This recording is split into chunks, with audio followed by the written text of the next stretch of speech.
Okay, everybody, welcome to the prophets. And today we are back with our 8th century angry prophets, and very, very timely. We're dealing with militarization. And we are going to see some really, really shockingly similar parallels to what's going on in the world right now. So we're going to talk about them today. And we're actually going to talk about what's going on in Iran as well. So we're going to hit it all today. Get ready for an intense ride. How about that? Okay, so again, we're with our 8th century angry prophets, and let's just kind of center ourselves in prayer because there's a lot going on in the world right now. So let us pray. Divine source of justice, in a world that often feels fractured and loud, we lean into your ancient call to do what is right. We recognize that justice is not merely a concept to be debated, but a practice to be lived. Grant us the courage to be more than spectators. When we see systems that crush the vulnerable or silence the truth, give us the resolve to stand in the gap. Let our hands be used to build equity and our voices to demand fairness for all. Soften our hearts so that we do not become cynical. In our pursuit of what is right, let us never lose our capacity for kindness. Remind us that justice without mercy is cold, and mercy without justice is hollow. May we be as quick to offer grace as we are to seek truth. Save us from the trap of self-righteousness and help us to walk with a spirit of openness, acknowledging that we do not have all the answers. Keep us grounded, reminding us that we are all interconnected and that our walk is shared with our neighbors. Amen. Amen. Okay, so I I didn't plan this, but I really could not have planned it better, right? The fact that we're taking on militarization this week. So militarization really, really made the 8th century prophets angry. And here's why. Because the dominance over the peasant group is only possible because of the military power. So the ruling class had to have the military to keep control. And that there was this concerted effort by the state to have a military force at its disposal. And they understood there's this basic equation: the stronger your military power, the more powerful you can be politically. And the more politically powerful one has, the more social and economic benefits you can drive. And then the more social and economic benefits one has, the more you can pump into the military. So it's like this vicious cycle that keeps building and building and building. Okay, let's start with Hosea. Ephraim herds the wind and pursues the east wind all day long. They multiply falsehoods and violence. They make a treaty with Assyria, and oil is carried to Egypt. Now, remember last week we talked about trade, right? And how trade really basically screwed out all of the peasantry class. Because again, oil is not a subsistent product. If you're going to grow oil, then you're not growing crops that can feed the families, right? So Hosea is angry about the export of oil to Egypt in return for strategic military items. So this militarization process, which is all about securing the state, is what Hosea is upset about. And this is to both kind of maintain the status quo internally, but also to protect them from foreign invasions.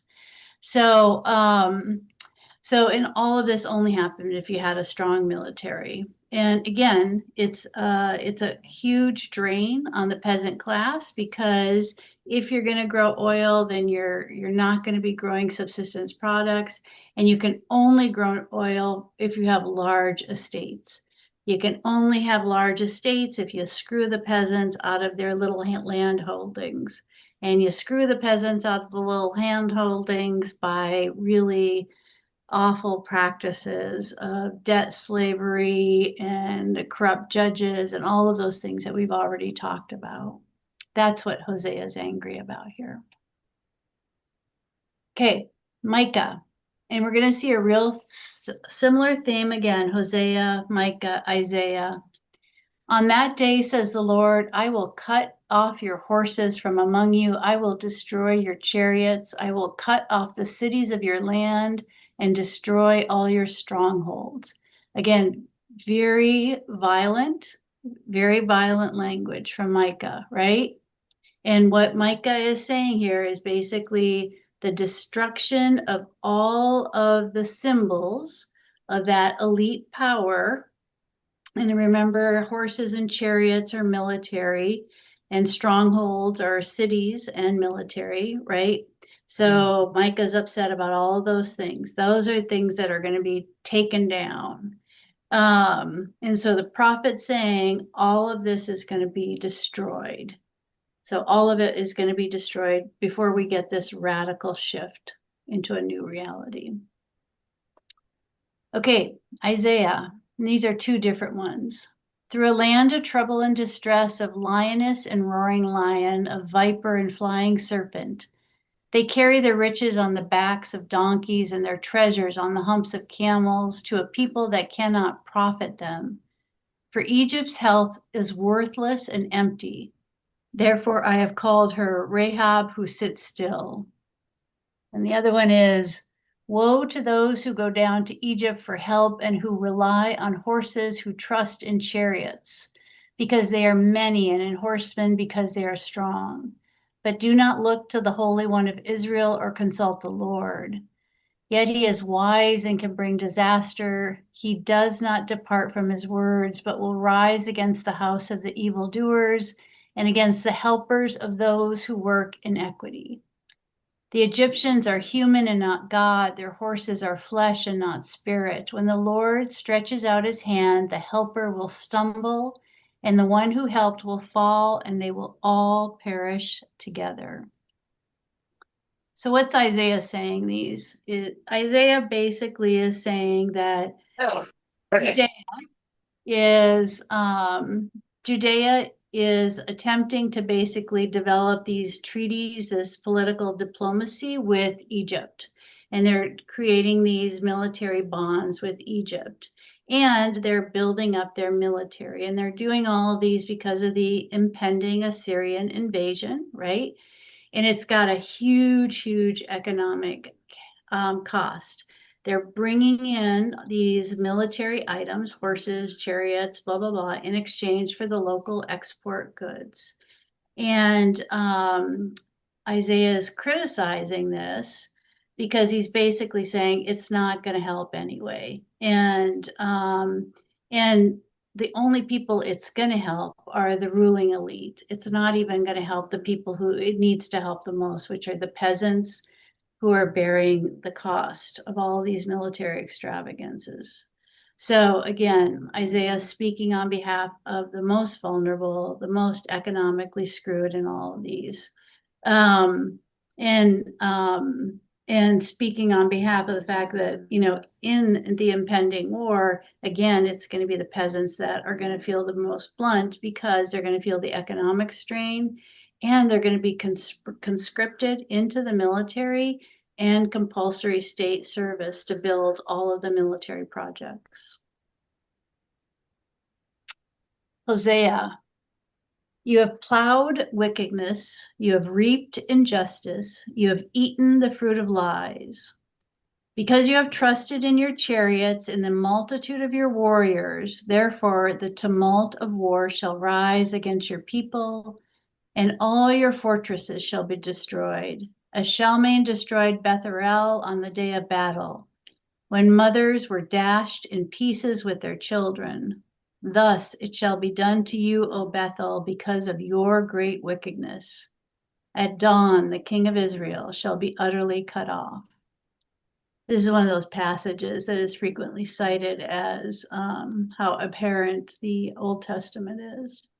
So, very deliberate use of agricultural images at the beginning here, right? Because Hosea is kind of referencing back those really devious ways that the elite stepped in and dominated that economic sphere for their own benefit. And he is calling them on all of those kind of wicked, evil activities, but also kind of their sense of complacency coming. So, and here's what's going to happen, and Hosea is just like all the other prophets. They call it like they see it, and then they're going to say, okay, here's the judgment, and the judgment is the complete reversal. So all of those urban centers, all those military structures, all of them will be destroyed. And in this one, Hosea takes it another step and basically says, this is only going to happen if you strike at basically the head of the snake, which is the king. So the king, who symbolizes all the royal power, all of that status, that had to go first. Okay, now these are two that should be very familiar to most people. You've heard the Isaiah 2.4 probably many times, and if you've ever seen Hamilton, you've heard this extract from Micah in George Washington's farewell song in Hamilton. So Isaiah 2:4, he shall judge between the nations and shall arbitrate for many peoples. They shall beat their swords into plowshares and their spears into pruning hooks. Nation shall not lift up sword against nation, neither shall they learn war no more. Isaiah's most kind of revolutionary peace statement. And Micah has a similar one. He shall judge between many peoples and shall arbitrate between strong nations far away. They shall beat their swords into plowshares and their spears into pruning hooks. Nations shall not lift up sword against nation, neither shall they learn war any more. But they shall all sit under their own vines and under their own fig trees, and no one shall make them afraid, for the mouth of the Lord of hosts has spoken. So they're both two beautiful kind of pieces of poetry, and it's probably they were drawing on a similar tradition. They overlapped in the same time frame. And both of them are speaking about this alternate reality of peace and not the militarization of the state that they were experiencing. And basically, they're saying that there has to be a transformation of public policy away from what is currently happening. There has to be some new reality.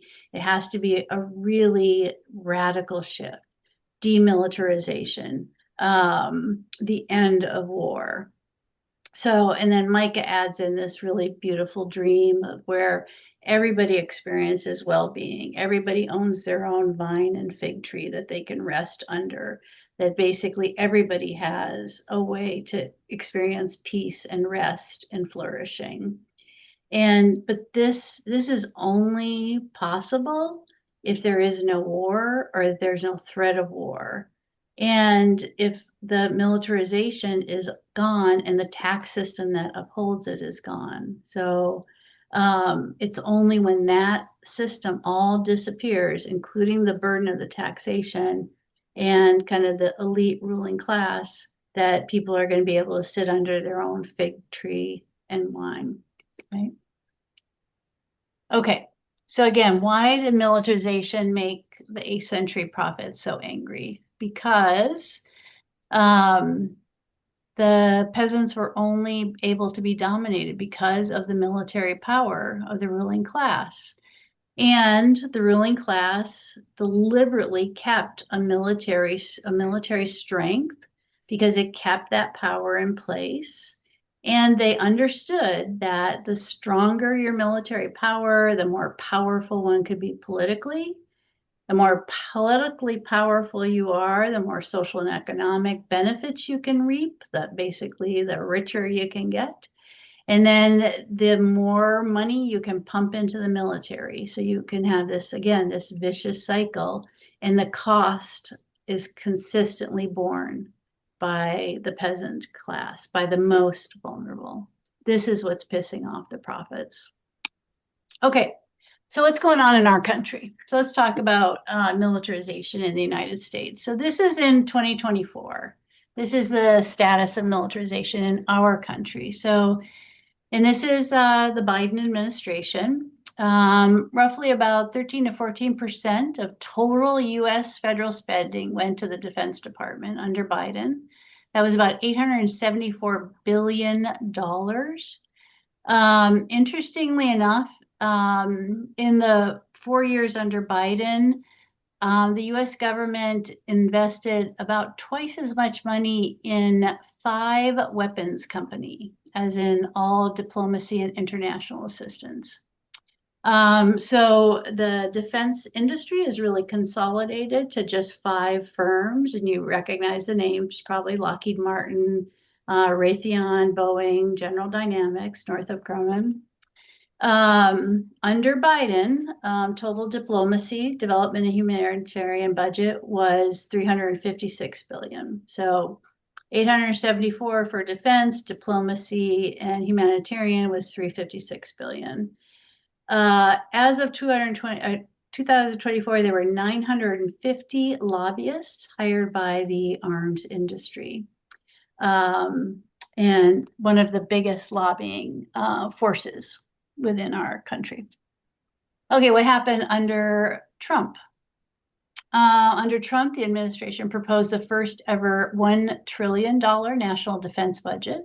So that was about a 13% increase. They also embraced AI, an AI native force, which prioritized vendors who could deploy the latest AI models. If you've been following the news, this has been a big source of controversy in the last week, as they have been publicly fighting with their AI vendor, who has refused to engage in contracts that involve domestic surveillance. So that has been a very public fight recently with their AI vendor. They have also shifted to what they call a warrior ethos and removed social programs to focus on what they call lethality. So again, these are their terms, a foreign aid wipeout. So they've frozen about billions of dollars in active programs, dissolved USAID, the U.S. Agency for International Development, withdrew from the UN National Rights Council, and have really removed that focus on any diplomacy and human rights.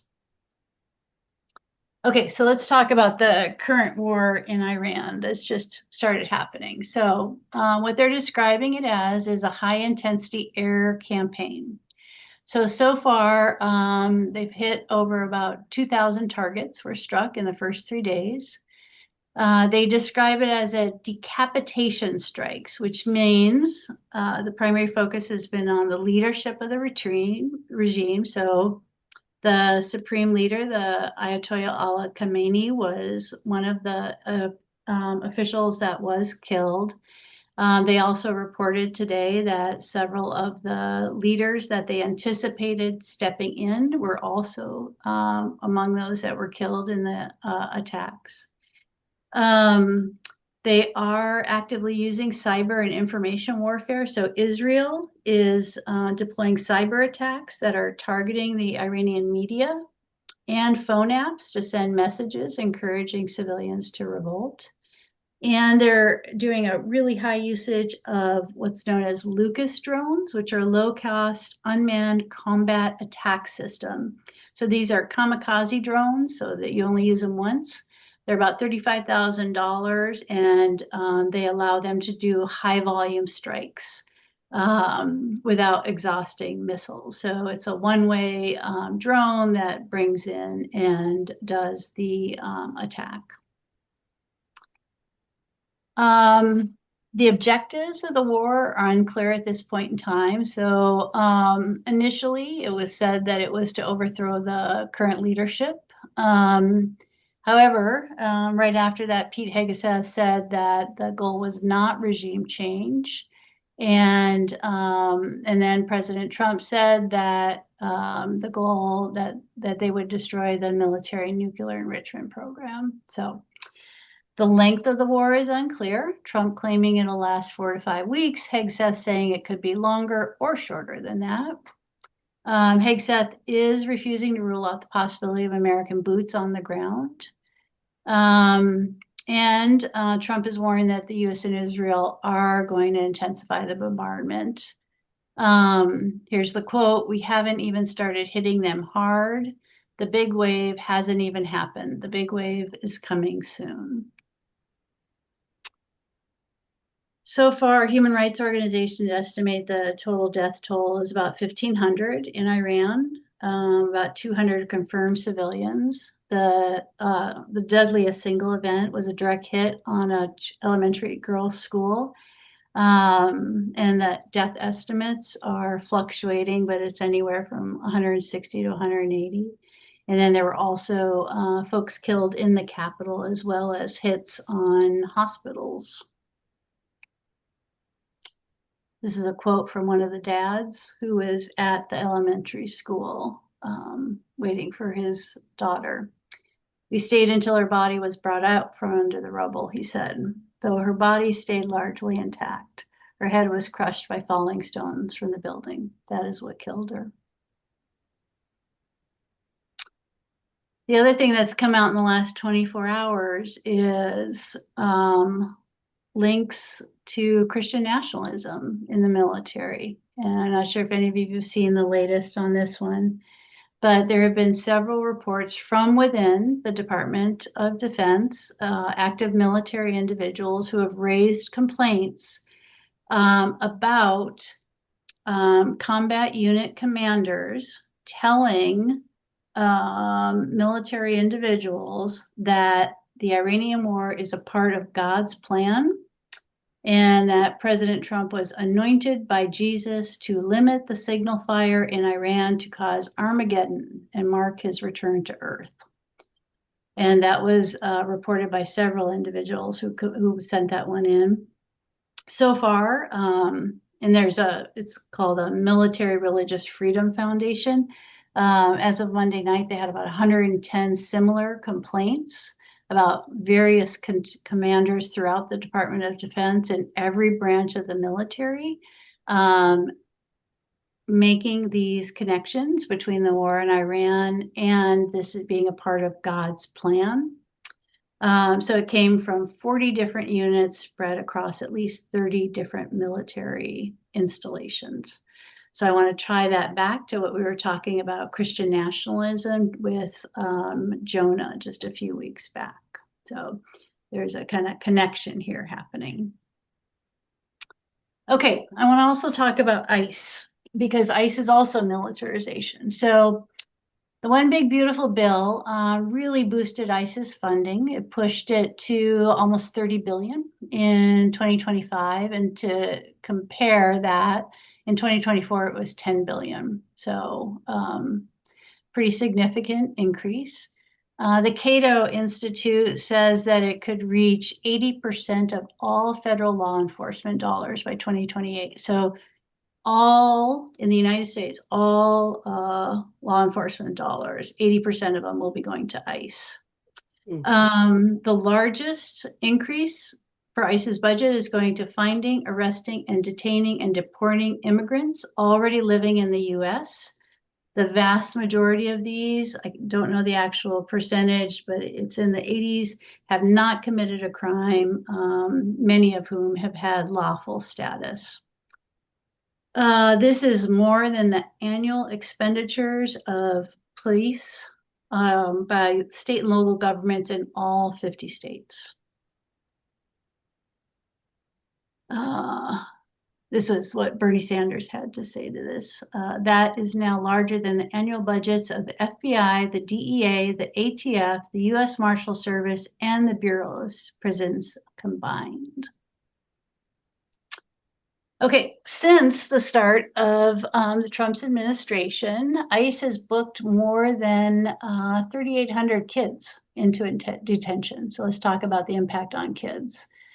So a pretty significant increase in minors compared to the Biden administration. On average, there's 170 to 220 kids held in ICE custody. That's a six-fold increase from the Biden administration. There is a long-standing court agreement that limits child detention to 20 days. Right now, it appears that at least 1,000 kids have been held longer than that, with some exceeding 100 days. And that the detained population includes more than 500 kids under the age of 5, including infants. So these are in the detention centers. Reports out of those detention centers include, these are of the kids, self-harm and suicide attempts by kids as young as 13 after being denied prescribed medications. There are also reports of medical neglect, citing instances where infants with pneumonia were only offered ibuprofen. Mm-hmm. Okay, so remember when we talked about the Old Testament where the New Testament perception is just love your neighbor and it's all about love, and the Old Testament is just anger, anger, anger? Well, now I hope you get a sense of, what that righteous anger is that the Old Testament was channeling, what those prophets were channeling, right? Because what we are experiencing right now with both what's going in Iran and with what's going on in our country with ICE is a lot to make anybody angry, right? So here's the question that I want to send you out for reflection. So if the prophets measured by righteousness of an anger, if the prophets measured the righteousness of a nation, not by its military victories or religious rhetoric, but by the safety and flourishing of the most vulnerable, such as the children in a school in Iran or a detention center in Texas, what verdict would they deliver on the superpowers of today? Okay. That's what I'm going to send you out to talk about. And I know I gave you a lot just in that few short moments. So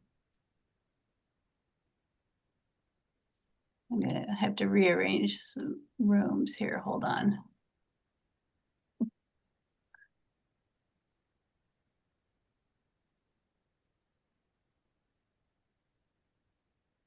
Okay, before I send you out, questions, comments. Everybody got the question? I'll put it in the chat as well. Are you going to send out copies of the notes? Because all those numbers and stuff would be interesting to have. Yeah, so here's what I did with this one. I didn't put the presentation in individual slide decks. It's in one massive slide deck. So it's a little hard to send it out in individual ones, but when it's all done, I'll send you the big giant one. Okay, how about there? All right. Okay. Anything else? Anybody else? Questions, comments? I really appreciate the perspective and putting it in this package that you can see what's happening in comparison to what has happened in the past. That's very helpful, Marcy. Yeah. I think there's another question for reflection that's at the end of the today that I'll tell you that I think it's very, very, it's probably the most timely one that we can probably deal with, which is who are the prophets of today and how can we amplify their messages? And that's the one I want you to think about next. Because I think that's the point we got to get to. One, how can we become the prophets of today? And how can we identify the prophets of today and support their messages as well and amplify them? Because it's fair to say there's a lot to be angry about today, and it is okay to be angry. There's a lot to be angry about, just like there was in the 8th century. There was a lot 8th century BCE. That was righteous anger on behalf of the most vulnerable. So again, the question I'm going to send you out with is, if the prophets measured the righteousness of a nation, not by its religious victory, not by its military victories or religious rhetoric, but by the safety and flourishing of the most vulnerable, like the children in a school in Iran or at a detention center in Texas. What verdict would they deliver on the superpowers of today? So I'm going to send you out for just probably about 7 minutes, okay? And then I'll call you back. See you in a bit.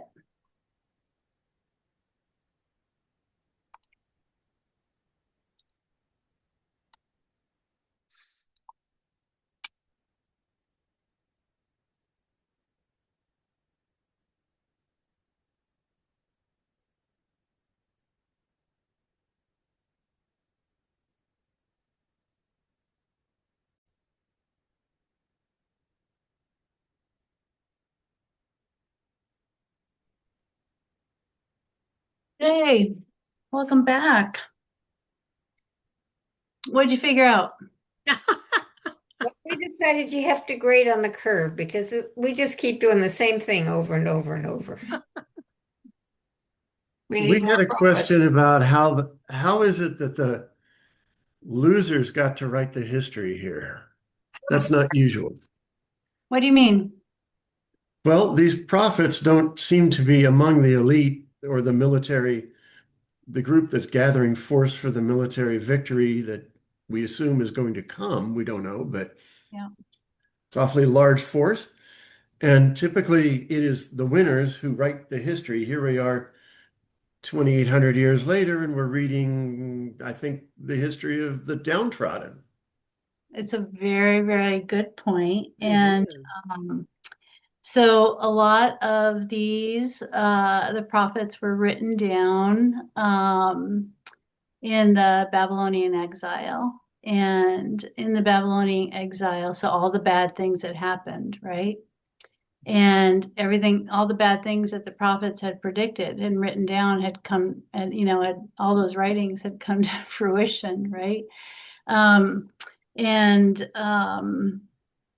so in the Babylonian exile, a lot of the scribes and the religious folks were the ones that were taken away, and the temple was destroyed. All of the religious institutions were destroyed, and it was at that point in time that they started to write everything down.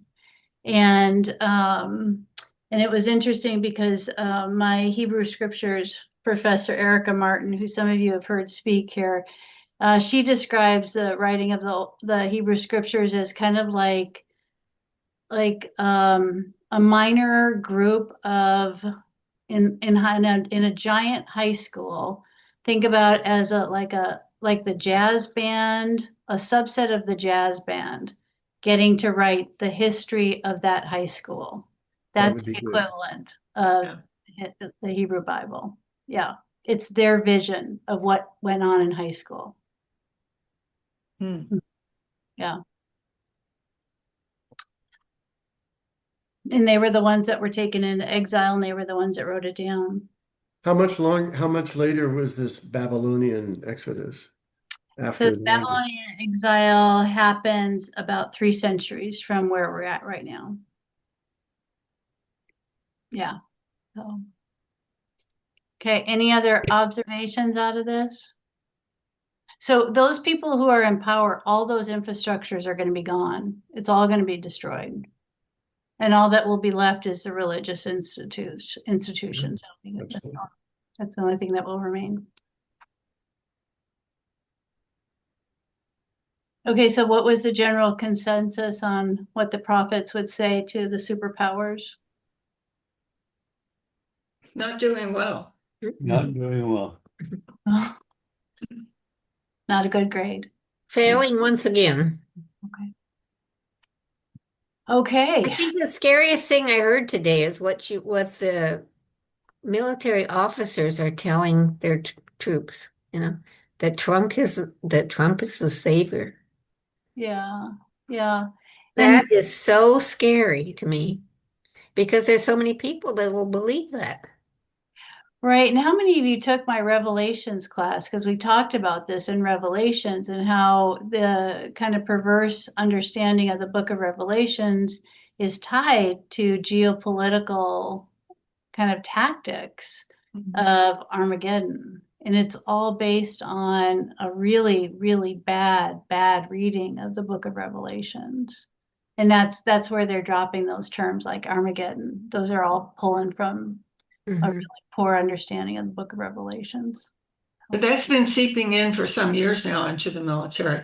And we've had various people come forward and mention it, but they've not been very well recognized along the way because I think the top of the military didn't want to admit it, how bad it was becoming. Yeah. And now we have some of those people who have really moved into higher positions or at least leaders at some level, and that's what makes it especially scary. Yeah. It's a big story emerging right within the last 12 hours, so you can see a lot of it online right now. So, okay, so let's go on from here because I want to just talk real briefly about surplus, which is basically kind of like how do you steal from the poor? And how do you suck any extra out of the poor? And basically, the elite did this through taxation, and then again, it was all dependent on the military to do this. So the peasantry not only were dealing with debt servitude and conscription, but they also doing with incredibly heavy debt burden or taxation burden too. So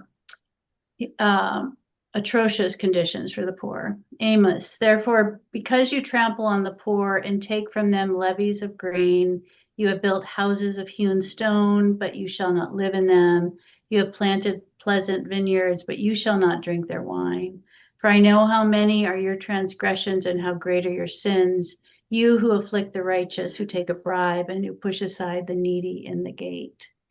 So basically, Amos is calling them on all of these awful practices and how they're trampling on the poor and how the poor are suffering as a result of this. So, you have these basically landless day laborers who are under this atrocious tax burden.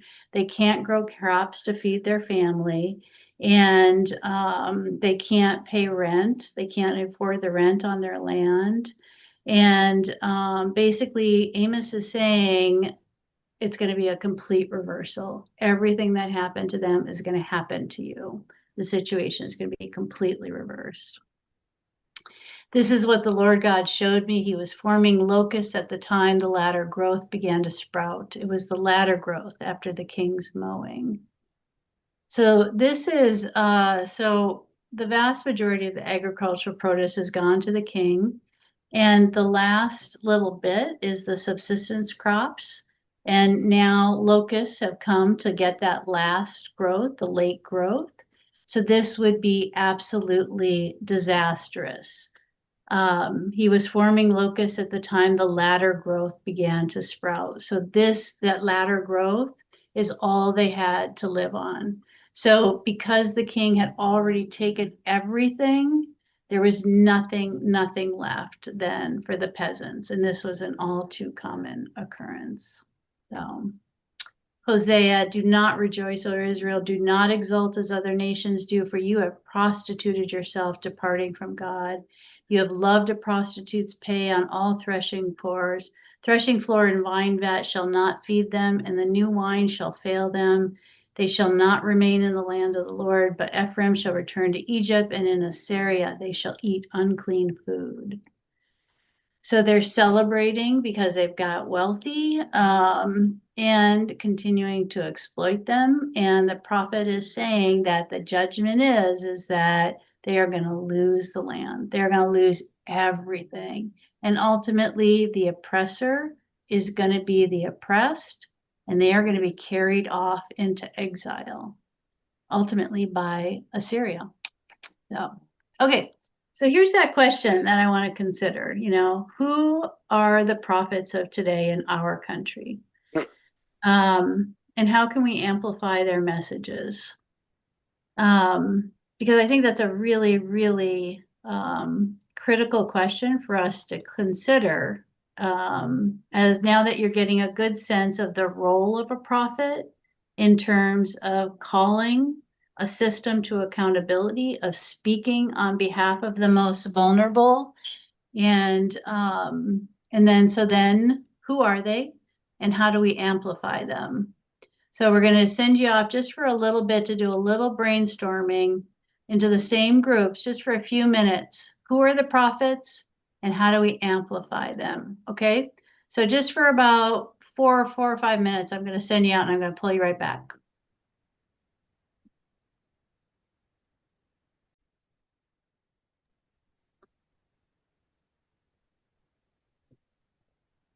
Okay, you got some names? Well, we said we need another Martin Luther King. We need Mark Kelly. Mark Kelly came up, and that the group of senators that are trying to confront Trump about his lies. Mm-hmm. The thing about Martin Luther King is, we named Bernie Sanders and some others, but to reach broadly, it's a non-political figure. It's someone whose voice comes from outside that system because they're just busy fighting. And in the past, I was saying toward the end there, that has historically come out of the Christian community. Yep. And hopefully we've got somebody who can rise to that sort of level of acceptance. Have you heard what the Pope had to say? Nope. Y'all should look up what the Pope said, and I can't. Yep. I wish I could remember it all. The Well, Pope I know that came, he threw bolts at the U.S., but I don't know. well, exactly, right out of his fingertips. But we talked about the Pope in our group. Our only concern is that he's tied to a very wealthy, very elitist organization. That's truth. Yes. But his message is often wonderful. We also talked about writers in our group, trying to avoid the idea that maybe politicians, Yep. and there's a lot of great senators and some of their names came up, but maybe we shouldn't talk about them because of their role. Whereas the writers, and I just threw out the name Toni Morrison and Sue, I thought maybe you would know some others who Yeah. carry, in American diaspora, who carry this message. People who read a lot may know of some other authors, and we talked about the popes, Francisco and Leo, as being more the carrier of the message about Jesus talking about the poor, which, Marcy, I think you're trying to tell us that this is what the 8th century prophets also spoke about. Yep. I wonder also if you speak of it as a group bringing the message, and I confess to having a bias on this. Pediatricians, they are so close to our children and to what's happening with them. And I notice I'm a Kaiser person, and in recent months, Kaiser has been asking on their intake sheets with your primary care if you've had food insecurity recently. It's more defined than that. I just can't remember exactly the words, but they're trying to check among their population about how much food insecurity is occurring. And of course, it would be dependent on the patients in their area, but you do that in multiple places. But again, trying to be tuned into a little more of the heart of the nation. Mm-hmm. Mm-hmm. One thing that I thought of versus the time of the prophets, is for good and bad, we have fantastic communication, Mm-hmm. Ideas when we have lots of choice of ideas to listen to, and they change all the time. We kind of get bombarded by opinions. Yeah. Shirley, Yes. I think one of the things that you said was we're talking about the pediatricians and the children and also close to mothers, but I was also thinking about really any person with a profession that has boots on the ground that reaches an audience. That would be teachers to their students and to their parents, or anybody that has any kind of job that involves connecting pastors and churches and everything, because that's that kind of grassroots interest and generating the power to really do the truth to power thing, which is what we really need in this country, because clearly the people at the top have not been able to do that. Yeah. So these, What we have to scares me continue to use our voice. about, no, I'm sorry. What scares me about some of that as a read is the widespread punishment tactics this administration is using to bring people in institutions, organizations, companies under their control. And institutions of education are really under attack. And because there's so much federal research grant, they're able to manipulate the behavior. And that makes it much more difficult for that leadership to step out. There are a few that are willing to, but as a broad base, and I can see that trickling down to local schools because they're so manipulative and widespread. I mean, this fight over AI, the War Department is saying not only can you not deal with the government, anybody who has a private sector activity and wants to deal with you, we won't deal with. Right. Huge. Right. The locusts stealing the drippings that come the last shoots. It's just Yeah. oh, Yeah. so Yeah. draconian. It really is Yeah. a terrible thing. Yeah. So that makes it harder to, that's why I feel that voice that will be heard widely and really heard has to be independent. I can't see it coming out of institutions. Yeah. And I don't know how that springs up, but Yep. now I'm going to look for our Hard prompt. time coming up with names, but I know, when you recognize somebody speaking truth to power, and Yeah. that's the person you want to support. Yeah. I will say that the most prophetic voice I've heard in the last several years is William Barber, Reverend William Barber. If you've not heard him speak or read his writings, that is a man that speaks truth to power. And it is not about political. He really is a coalition builder that's foundational to what he does. So yeah, Reverend William Barber is, I would say, one of the most prophetic voices I've heard in ages. I agree with that. I've listened to him. Yeah. Yep. So, okay, next week we're looking at the 1%. So, another timely topic. And the 1% also irritated the 8th century prophets. So, lots of parallels also next week. Okay. So, another week in the 8th century prophets, and next week they'll be angry about the 1%. And also, what else are they angry about? The market conditions and debt slavery. So we're also going to look at debt slavery too. So some really fun topics next week. Okay. So after the session, you'll be sending out the notes because I have hula next week and we'll miss this Yes, time. I will send. So you can, usually the recording is done and uploaded by the next morning. And how do I access it? Is it on the church site?